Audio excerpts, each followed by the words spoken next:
आप सभी को नमस्कार। मैं आपको बताऊंगा सेमीकंडक्टर से जुड़ी वो कंपनीज जिनको आज सबसे ज़्यादा देखा जा रहा है, जिनको आज सबसे ज़्यादा नोटिस किया जा रहा है, जिनकी हर चाल, हर अपडेट, हर अनाउंसमेंट के ऊपर बारीकी से नज़र रखी जा रही है। क्योंकि सिर्फ 3 महीने के अंदर हम ये कह सकते हैं कि ये सेमीकंडक्टर बनाने वाली कंपनीज में ज़बरदस्त तेज़ी देखने को मिलेगी।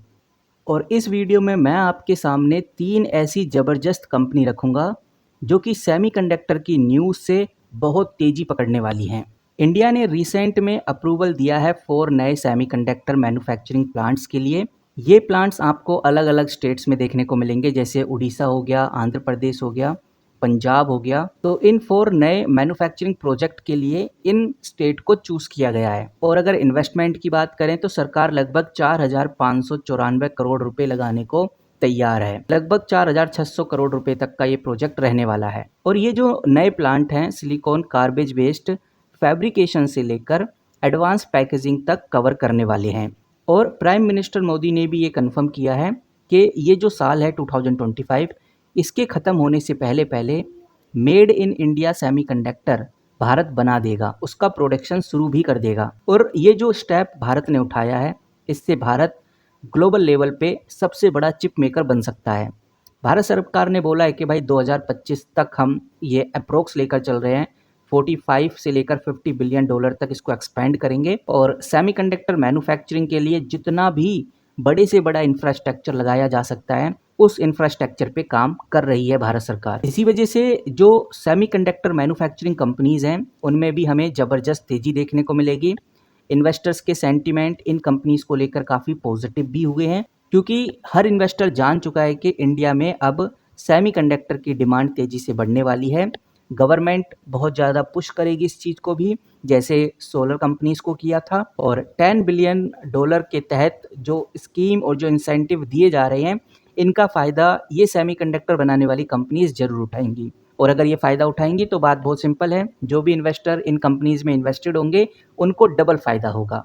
तो बात करते हैं कि भाई सेमीकंडक्टर की वजह से, सेमीकंडक्टर की इन अपडेट से कौन कौन सी कंपनीज को ज़बरदस्त फ़ायदा होने वाला है। तो इसके अंदर जो सबसे पहला नाम आता है वो है गाइज डिक्सन टेक्नोलॉजी। जी हाँ दोस्तों, डिक्सन टेक्नोलॉजी एक ऐसी कंपनी है जो इलेक्ट्रॉनिक मैन्युफैक्चरिंग में लीडर बनी हुई है। ये कंपनी चिप असेंबलिंग का भी काम करती है और पैकेजिंग प्रोजेक्ट में भी तेज़ी से ग्रो कर रही है। तो ये कंपनी है जो सेमीकंडक्टर की वजह से तेज़ी में हमें देखने को मिलेगी। उसके बाद अगली कंपनी आती है टाटा एलसी। टाटा एलसी एक ऐसी कंपनी है जिसके क्वार्टरली रिजल्ट हमें कल यानी कि 9 अक्टूबर को देखने को मिल ही जाएंगे। बाकी ये कंपनी भी सेमीकंडक्टर की वजह से तेज़ी पकड़ सकती है, बिकॉज कंपनी ऑटोमेटिव और चिप डिज़ाइन सर्विसेज में काफ़ी स्ट्रॉन्ग पोजीशन दिखा चुकी है पहले से ही। इसी के साथ ये कंपनी एक ग्रोथ पोटेंशियल कंपनी भी मानी जाती है। अगली कंपनी है गाइज मोस्ट चिप टेक्नोलॉजी, और इसके बारे में मैं ऑलरेडी बात कर चुका हूँ। 5-6 दिनों से ये 12-13% की ग्रोथ में है। पूरे एक महीने में ये कंपनी 6 से 7% की ग्रोथ में रही, और पूरे 6 महीने में ये कंपनी 100% के रिटर्न पे चली गई है। सिर्फ इस वजह से जब से सेमीकंडक्टर की न्यूज़ आई है, तब से मोस्ट चिप टेक्नोलॉजी में ये ग्रोथ हमें देखने को मिली है।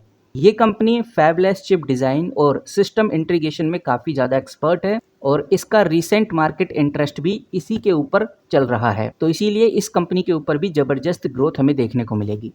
अगली कंपनी है गाइज बीईएल यानी कि Bharat electronic limited.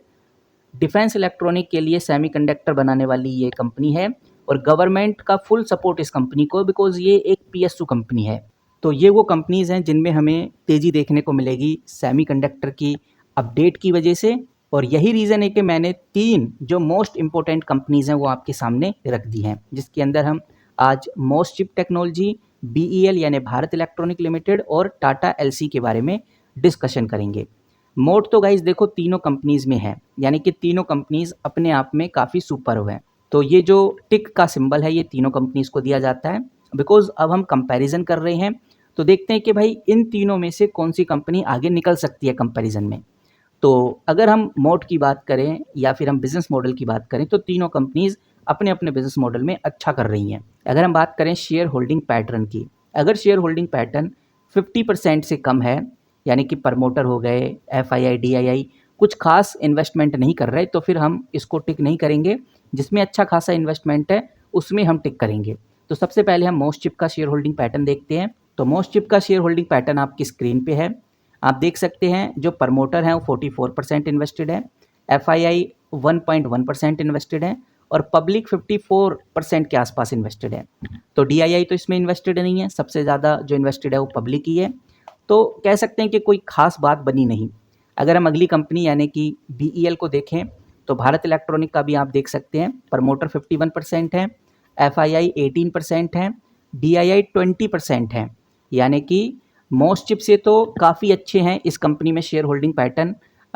Bharat electronic काफ़ी आगे निकल गई है मोस्ट चिप से। लेकिन अगर हम टाटा LC को देखें तो टाटा LC आप इधर देख सकते हैं, यहाँ पर आप देखेंगे प्रमोटर 43 हैं, FII 12 है और DII 9% है।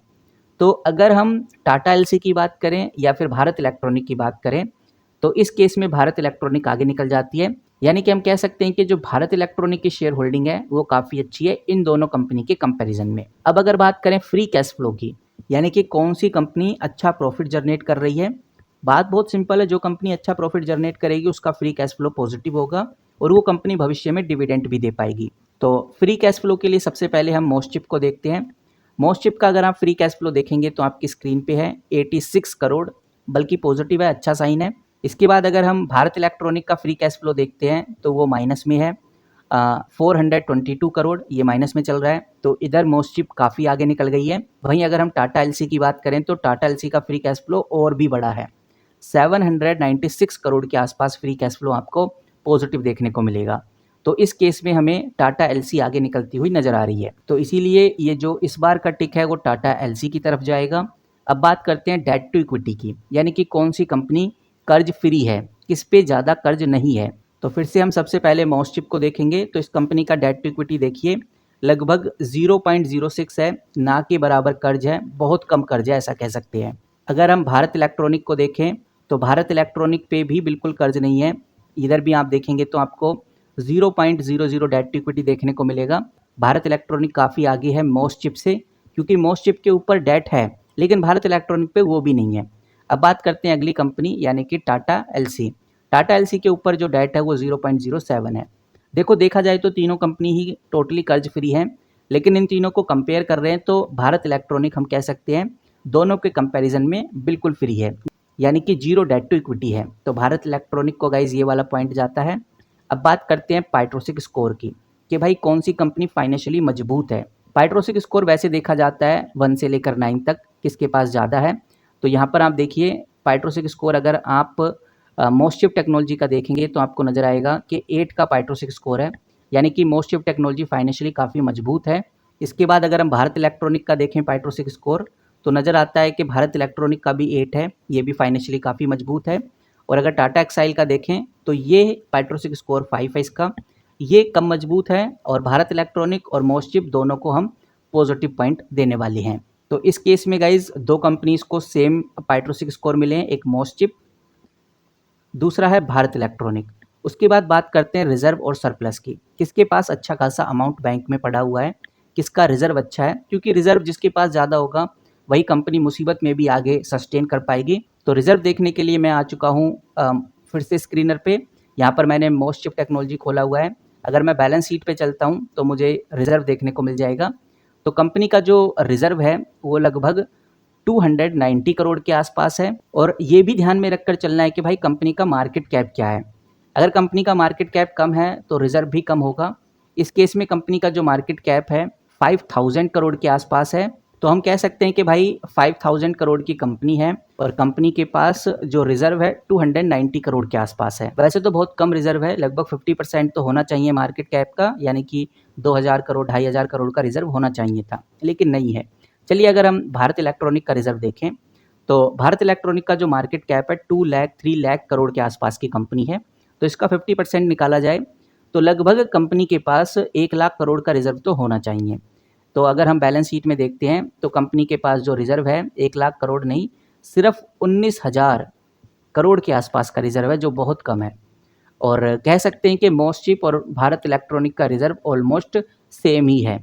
अगर हम टाटा एक्साइल का देखें तो टाटा एक्साइल 33,000 करोड़ के आसपास की कंपनी है।